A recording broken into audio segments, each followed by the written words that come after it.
तो दोस्तों आज मैं एक्सप्लेन करने वाला हूँ एक शडर एक्सक्लूसिव हॉरर फिल्म को जिसका नाम है the mother of fly. Movie बहुत ही इंटरेस्टिंग है, डीपर मीनिंग वाली मूवी है, आपको देखने में काफ़ी मज़ा आएगा। मूवी को एंड तक देखना, तभी आपको इसका डीपर मीनिंग समझ में आएगा। और एंड वाला जो ट्विस्ट है वो तो बहुत ही खतरनाक है, आपको देखकर काफ़ी शॉक लगेगा। और रिसेंटली मैंने एक underrated Blum house horror film को एक्सप्लेन किया है, जिन सब ने मिस कर दिया है जाकर देख लीजिए। उसका लिंक आपको नीचे डिस्क्रिप्शन, पिन, कमेंट दोनों में मिल जाएगा।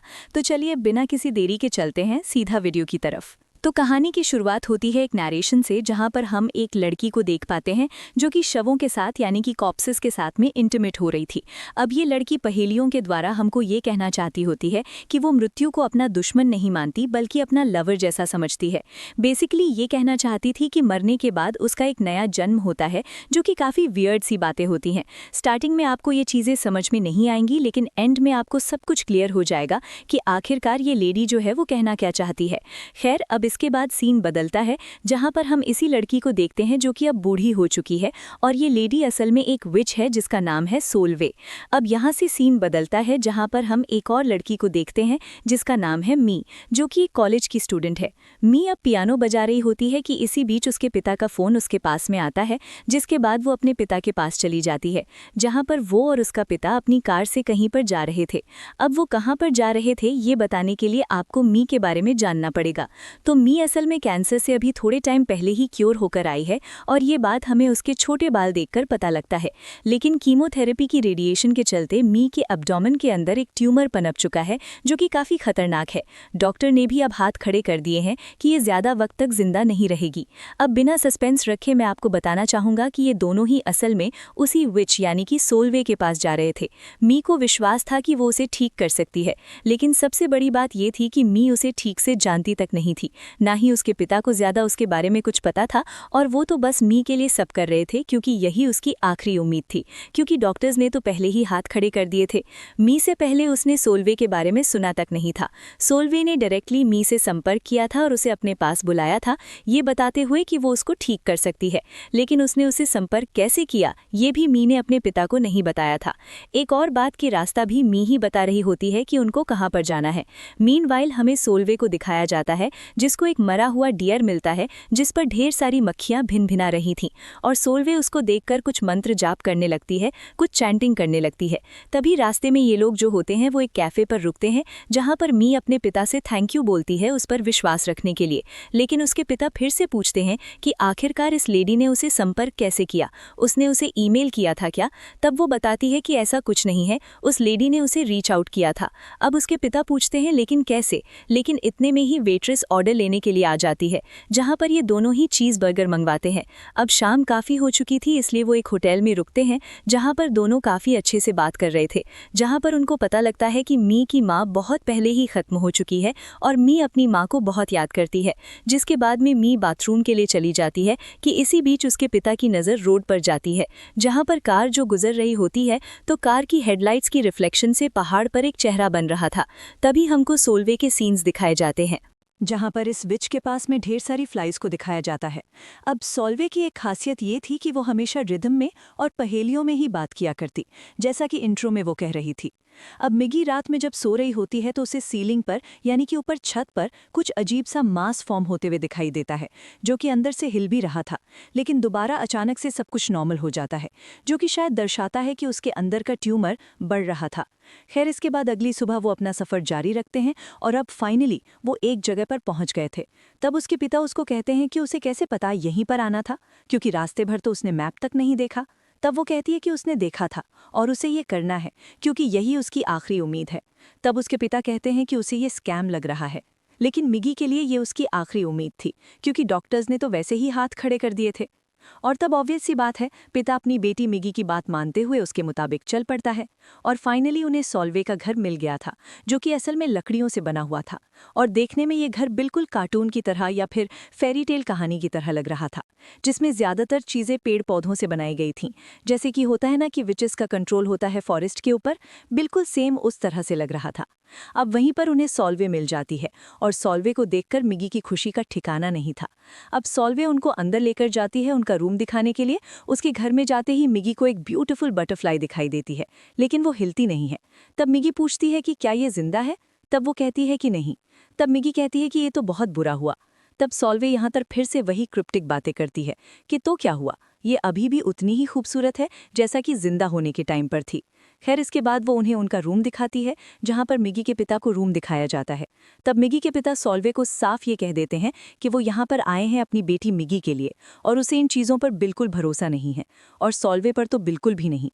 3 दिन का रिचुअल है, और यहाँ पर वो बस अपनी बेटी मिगी के लिए आया है, और अभी भी वो सिर्फ प्रिटेंड करेगा और कुछ नहीं। उसकी बात सुनकर सॉल्वे उसे कहती है कि वो अपनी बेटी के फेथ पर उंगली उठा रहा है, उसकी बेटी के अंदर डेथ ग्रो कर रही है, और ऐसा कहकर सॉल्वे वहां से चली जाती है। अब सीन पास्ट का आता है, जहां पर सॉल्वे के पास एक लेडी आती है और अपनी बेटी की डिलीवरी करवाने के लिए वो आई थी। अब इस डिलीवरी में लेडी का मरना तय था, लेकिन सॉल्वे जो कि एक हीलर विच होती है, इसलिए लोग उसके पास आया करते थे, लेकिन वो उससे नफरत भी करते थे, लेकिन आना उन्हें उसके पास ही पड़ता था। सॉल्वे उस लड़की के पेट को एक कांटे से चीरकर बच्चे को निकालती है, और ये चीज़ एक रिचुअल की तरह चल रही थी। अब ये बच्चा जो था वो मरा हुआ पैदा हुआ था, लेकिन उसकी माँ बच जाती है।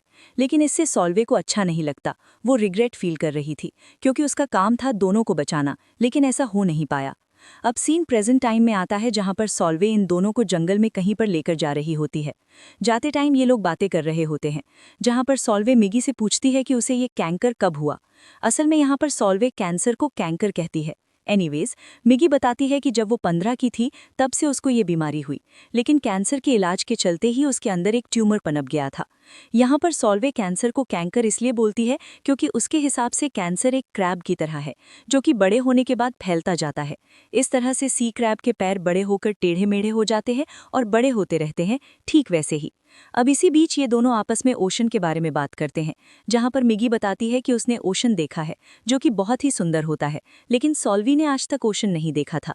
वो उसे बताती है कि ओशन कैसा होता है, जिसको सुनकर सॉल्वे उसे थैंक यू कहती है, जिसके बाद वो उसके पेट की तरफ हाथ रखती है।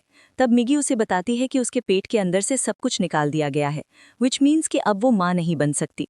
तब सॉल्वे उसे फ्रूटलेस कहती है, लेकिन इसके बाद भी वो उसे ट्री बोलती है।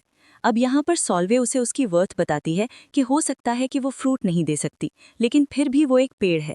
सॉल्वे उससे उसका हाथ मांगती है और मिगी उसे अपना हाथ देती है। वो उसे एक रिंग पहनाती है, जो कि असल में एक यूनियन का सिंबल था।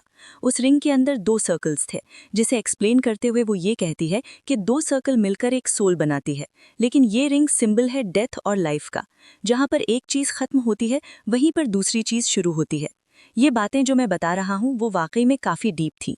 खैर, अब आगे सॉल्वे बताती है कि किसी चीज़ का जन्म होने से पहले कोई चीज़ मरती है। बेसिकली यहाँ पर सॉल्वे मौत को अंत नहीं मानती, बल्कि एक नई शुरुआत मानती है, जिसके बाद वो ध्यान लगाती है और फिर वो लोग आगे बढ़ते हैं। तब मिगी के पिता मिगी से कहते हैं कि ये सब बकवास है, और यहाँ पर उसे इन चीज़ों पर ज़रा सा भी भरोसा नहीं है, और वो तो खाली अपनी बेटी मिगी की वजह से यहाँ पर रुका हुआ था, क्योंकि मिगी अब यहाँ से जाने नहीं वाली थी। क्योंकि जब तक वो ट्राई नहीं करेंगे, तब तक उनको इसके बारे में पता कैसे चलेगा कि सॉल्वे सच बोल रही है या फिर नहीं। उसके पिता उसको कहते हैं कि वो किसी और अच्छे डॉक्टर को दिखाएंगे, लेकिन इससे क्या ही होने वाला था, कुछ भी नहीं, क्योंकि पहले भी वो ये ट्राई कर चुके थे। लेकिन अब सिर्फ सॉल्वे ही उसकी आखिरी होप थी। खैर, इसके बाद सीन बदलता है, जहाँ पर सॉल्वे, मिगी और उसके पिता एक जगह बैठे हुए थे। वो उनके लिए खाना लेकर आई थी, जिसमें कुछ मशरूम और कुछ पत्तियां वगैरह थीं।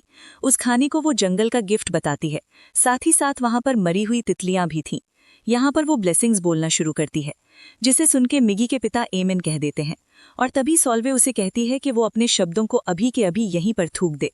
यहाँ वो भगवान के लिए यूज होने वाले वर्ड्स नहीं सुनना चाहती थी, और उसका रीज़न ये था कि सॉल्वे भगवान से हेट नहीं करती थी, लेकिन भगवान के शांत रहने से उसे दिक्कत थी। लाइक भगवान कुछ बोलते नहीं हैं, ना ही कुछ करते हैं, लेकिन लोग फिर भी उनके लिए प्रे करते हैं। लाइक अभी जो उसकी बेटी के साथ हो रहा था, वो यहाँ पर भगवान की मर्जी कैसे हो सकती है। अब ये सुनकर मिगी के पिता फ्रश पर थूक देते हैं, जिसके बाद सॉल्वे अपने हाथ में कांटे से घाव करती है। ये कांटा वही कांटा था जिससे उसने उस लेडी का पेट चीरकर डिलीवरी करी थी। जिसके बाद वो हाथ को मिगी के हाथ से मिलाती है और उन्हें आंख बंद करने के लिए कहती है। तब मिगी को सॉल्वे के हाथ की झलक दिखती है। उसका हाथ देखने में काफी ओल्ड लग रहा था, लेकिन ये झलक जो थी वो खाली एक पल की थी, जिससे कि मिगी डर जाती है। जिसके बाद में वो उस मरी हुई तितली को खा लेती है, जिसको देखकर मिगी के पिता को काफी अजीब लगता है। और अब इसके बाद में सॉल्वे इन दोनों को ही फ्रश पर रखा हुआ खाना खाने के लिए कहती है। अब देखो, यहाँ पर बिना सस्पेंस बनाए मैं आपको थोड़ी और डिटेल देता हूँ। असल में यहाँ पर जो मिगी थी उसको यूट्रस और ओवेरियन कैंसर था, तो इसके चलते उसके यूट्रस को निकालना पड़ा। अब ऑब्वियस सी बात है कि कीमोथेरेपी करी गई एंड लास्ट स्टेज वही थी कि उसका यूट्रस निकालना पड़ा। लेकिन कीमोथेरेपी से यहाँ पर दिक्कत ये हुई थी कि उसके एब्डोमेन के अंदर भी ट्यूमर पैदा हो गया था और इसी वजह से यहाँ पर जब इस विच ने उसके पेट पर हाथ रखा तो वो समझ गई थी कि वो फ्रूटलेस है, मतलब कि ऑब्वियस सी बात है वो माँ नहीं बन सकती। खैर, अब यहाँ से सीन बदलता है जहाँ पर हम सॉल्वे को एक जानवर की डीकम्पोज हुई बॉडी के सामने देखते हैं। वो अपने फेस पर एक काला लिक्विड लगाती है और ये कहती है कि 1 दिन मरने के लिए और 3 दिन राइज करने के लिए, और इतना कहकर वो उड़ जाती है। जी हाँ, वो उड़ गई थी। सॉल्वे कोई आम हीलर या फिर विच नहीं होती। खैर, अब रात में हम मिगी को देखते हैं जो कि सोने की कोशिश कर रही होती है, लेकिन तभी उसके पिता जेक वहां पर आ जाते हैं। इसके बाद दोनों आपस में बात करते हैं क्योंकि दोनों को ही नींद नहीं आ रही थी।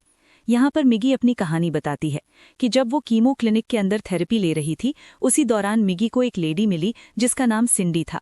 सिंडी को भी कैंसर था। अब जब ये दोनों ट्रीटमेंट ले रहे थे तब ये साथ में ही थे और सिंडी उसकी तरफ मुड़ती है और उसको ये कहती है कि वो उसके लिए प्रेयर करेगी, बदले में वो भी सिंडी के लिए प्रेयर करे। लेकिन यहाँ पर मिगी बताती है कि उसे प्रेयर्स पर विश्वास नहीं था, उसे फेथ पर भरोसा है। लोग प्रे करते हैं क्योंकि उनमें फेथ की कमी होती है। सिंडी जो कि प्रेयर करती थी वो मारी गई, लेकिन मिगी जिंदा है। उसके पिता उसको समझाते हैं कि इसका मतलब ये नहीं है कि वो इसलिए बची क्योंकि वो प्रेयर नहीं करती थी। यहाँ पर जो ये सीन चल रहा था ना, इसमें फेथ और बिलीफ का मतलब कंप्लीटली रीडिफाइन कर दिया गया था।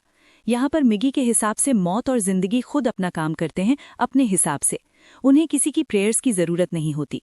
जो लिखा गया है वो तो होकर रहेगा। सिंपल सी बात थी कि अगर किसी को जिंदगी मिलनी होगी तो मिल जाएगी, और अगर किसी को मृत्यु आनी है तो वो भी आकर रहेगी, उसे कोई टाल नहीं सकता। मिगी का माइंडसेट ऐसा था कि उसे लगता है कि जिंदगी जितना अच्छा गिफ्ट देती है मौत भी उतनी ही अच्छी होगी। लेकिन इसका मतलब ये नहीं है कि वो हार मान जाएगी। वो लड़ेगी जिंदगी के लिए, फेथ रखेगी, और उसे सॉल्वे पर फेथ है कि वो उसे ठीक कर सकती है। उसकी इन बातों को सुनकर उसके पिता उसे कहते हैं कि उसे उसके ऊपर विश्वास है, सॉल्वे के ऊपर नहीं है, और इतना कहकर वो वहां से चले जाते हैं। अब इसके बाद में रात में मिगी को नाइटमेयर आता है जो कि यंग सॉल्वे को कॉब्स के साथ में इंटीमेट होते हुए देख रही होती है। साथ ही साथ वो एक पेड़ को भी देखती है जिसमें एक फेस था और उसमें से खून निकल रहा था। इसी बीच हमें पास्ट का एक और सीन दिखाया जाता है जहां पर हम उन्हीं लोगों को देखते हैं जिनके साथ मिलकर सॉल्वे ने डिलीवरी करी थी उस लेडी की।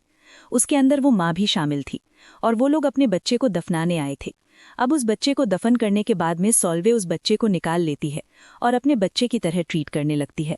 अब सीन वापस से प्रेजेंट टाइम में आता है जहां पर सॉल्वे सांप के बिल में से उसका एक अंडा उठा लेती है जो कि सिग्निफाई करता है सेम उसी चीज को जैसा कि उसने उस लेडी के बच्चे के साथ किया था।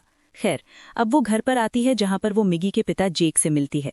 वो पिता जेक को बताती है कि ये सब करने के लिए उसके अंदर से हेट को निकालना होगा। ये दोनों असल में बातें कर रहे थे, इसीलिए उसका मतलब ये था कि उसे तभी फायदा होगा जब वो कंप्लीटली फ्री होगी। लेकिन उसके पिता का माइंडसेट कुछ और ही था।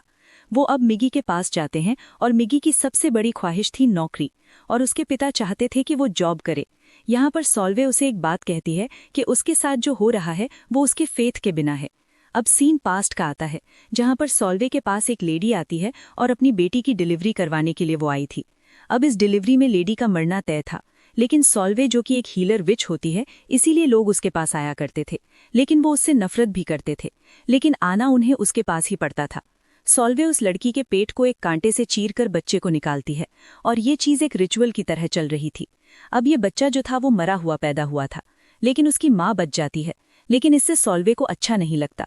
वो रिग्रेट फील कर रही थी क्योंकि उसका काम था दोनों को बचाना, लेकिन ऐसा हो नहीं पाया। अब सीन प्रेजेंट टाइम में आता है जहां पर सॉल्वे इन दोनों को जंगल में कहीं पर लेकर जा रही होती है। जाते टाइम ये लोग बातें कर रहे होते हैं जहां पर सॉल्वे मिगी से पूछती है कि उसे ये कैंकर कब हुआ। असल में यहाँ पर सॉल्वे कैंसर को कैंकर कहती है। एनीवेज, मिगी बताती है कि जब वो 15 की थी तब से उसको ये बीमारी हुई, लेकिन कैंसर के इलाज के चलते ही उसके अंदर एक ट्यूमर पनप गया था। यहाँ पर सॉल्वे कैंसर को कैंकर इसलिए बोलती है क्योंकि उसके हिसाब से कैंसर एक क्रैब की तरह है जो कि बड़े होने के बाद फैलता जाता है।